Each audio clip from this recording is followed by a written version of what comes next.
Hello everyone, welcome back to our channel Janu సంకస్ vlogs. ఎట్లున్నారు అందరూ? మస్తున్నారులే. నేనైతే చాలా చాలా బాగున్నా అండ్ మీరు కూడా బాగుండాలని కోరుకుంటున్నాను.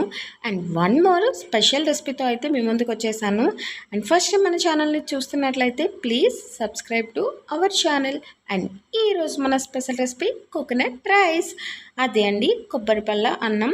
నిజంగా చెప్తున్నా, టేస్ట్ అయితే చాలా చాలా అద్భుతంగా ఉంటుంది అండ్ చాలా సింపుల్ ప్రాసెస్ అనమాట. అండ్ దీంతో కాంబినేషన్గా చికెన్ కర్రీ అట్లనే రైతాతో తింటే అస్సలు ఈ లోకాన్నే మర్చిపోతాం అనమాట. మరి ఇంత సింపుల్ రెసిపీని అస్సలు మిస్ అవ్వకూడదు కాబట్టి let's see the process. First అయితే మనం రైస్ని చక్కగా వాష్ చేసేసుకొని వాటర్ వేసి నానబెట్టేసుకోవాలండి ఒక హాఫ్ అన్ అవర్ పాటు. అండ్ మనం వచ్చి దీన్ని బగారా రైస్ మోడల్లో అయితే చేస్తాము. కొంతమంది వెజ్ పలావ్లో కూడా చేస్తారు. సో నేనైతే ఇప్పుడు బగారా రైస్ మోడల్లో అయితే చేస్తున్నాను.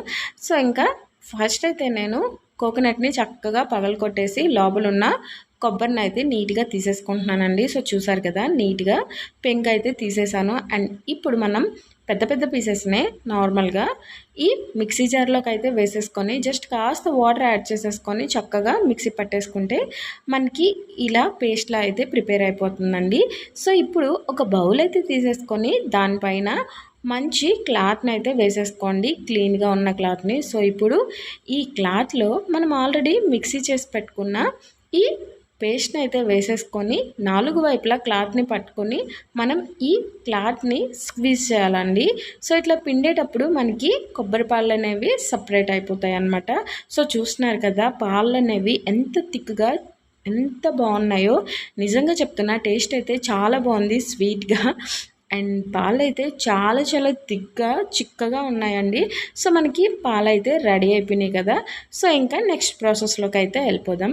సో ఫైనల్గా మనం స్టవ్ పైన ఒక ప్యాన్ అయితే పెట్టేసుకుందాము, మనం ఇప్పుడు రైస్ ప్రిపేర్ చేసేసుకోనికి. అండ్ దాంట్లోనికి ఒక 2 టేబుల్ స్పూన్ వరకు ఆయిల్ అయితే యాడ్ చేసేసాను. అండ్ మీతో పాటు గీ ఉంటే గీ కూడా యాడ్ చేయండి. అండ్ దీంట్లోనికే బిర్యానీ దినుసులు అయితే యాడ్ చేస్తున్నానండి, మసాలా దినుసులు.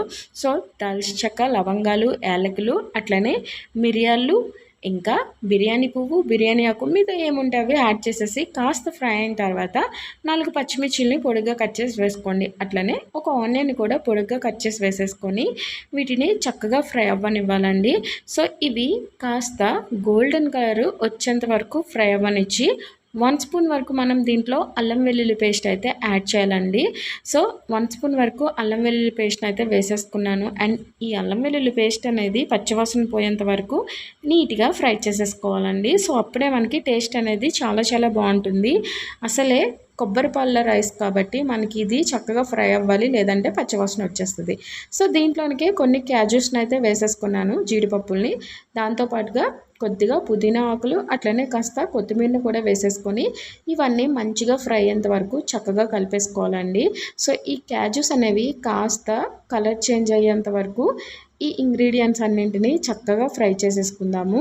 సో చూడండి, మనకి నీట్గా ఫ్రై అయిపోయినాయి కదా. సో ఇప్పుడు మనం ఆల్రెడీ నానబెట్టి పెట్టుకున్న రైస్ని అయితే ఇందులో యాడ్ చేసేసుకోవాలండి. సో వన్స్ రైస్ని మనం యాడ్ చేసిన తర్వాత ఇంగ్రీడియంట్స్ అన్నీ నీట్గా కలిసేలాగైతే కలిపేసుకోండి, నేను చూపిస్తున్నట్లుగా. సో అప్పుడే మనకి ఈ రైస్కి ఇంగ్రీడియంట్స్ స్మెల్ కానీ టేస్ట్ కానీ పడతాయండి. సో టేస్ట్ అనేది బాగా వస్తుంది. సో వన్స్ మనం రైస్ని చక్కగా మిక్స్ చేసుకున్న తర్వాత మీతో ఉంటే కాస్త బిర్యానీ మసాలాను అయితే యాడ్ చేసేసుకోండి. సో అప్పుడు మనకి ఇంకా మంచి టేస్ట్ అండ్ స్మెల్ అయితే వచ్చేస్తుంది. సో మసాలా యాడ్ చేసిన తర్వాత మళ్ళీ ఒకసారి రైస్ని అయితే నీట్గా కలిపేసుకోండి. సో నేనైతే 1 గ్లాస్ వరకు రైస్ని తీసుకున్నాను. సో 2 గ్లాస్ వరకు ఈ కోకోనట్ మిల్క్ని అయితే యాడ్ చేస్తున్నాను. అదే అండి, కొబ్బరి పాలను అయితే యాడ్ చేసుకుంటున్నాను. ఇన్ కేస్ మీకు మిల్క్ సరిపోతే ఓకే, లేదు అనుకుంటే కాస్త వాటర్ యాడ్ చేసేసుకొని మళ్ళీ ఆ కొబ్బరిని ఇంకాస్త మిక్స్ పట్టేసుకుంటే మనకి పేస్ట్ అనేది మళ్ళీ పాలు పిండేసుకోవడానికి రెడీ అవుతుందండి. సో ఈ ప్రాసెస్ని అయితే మర్చిపోకండి.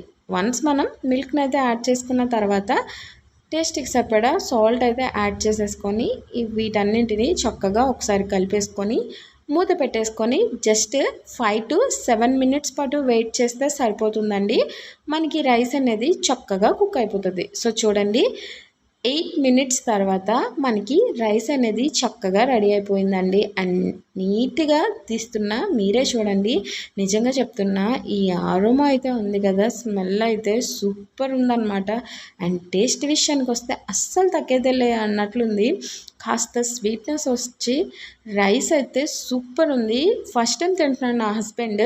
నేనైతే కోకోనట్ రైస్ చాలా సార్లు చేశాను. బట్ నా హస్బెండ్ అయితే టేస్ట్ చేయలేదనమాట. తను లేనప్పుడు అట్లా కుక్ చేసినా అనుకుంటా.